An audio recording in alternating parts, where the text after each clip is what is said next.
Bakit possible ang Mars bilang tirahan ng tao? Isa. May tubig.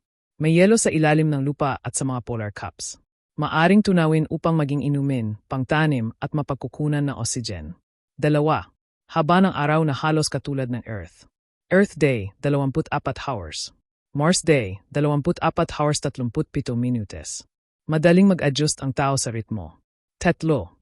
May mga mineral at resources. Merong iron, silicon, basalt rock, na maaring gamitin sa paggawa ng tahanan at teknolohiya.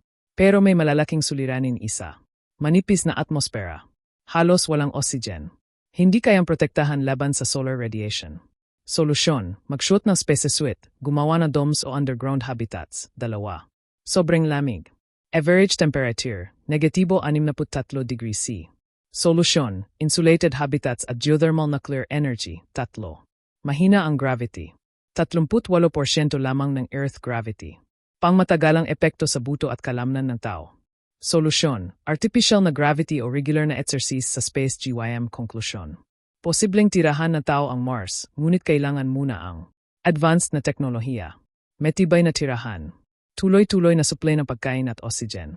Sa hinaharap, kung umunlad ang teknolohiya, maaring maging pangalawang tahanan na sangkatauhan ang Mars. Kung magkakatotoo, papayag ka bang tumira dito? O dito ka lang sa Pinas kasama ang mga kurap na politiko?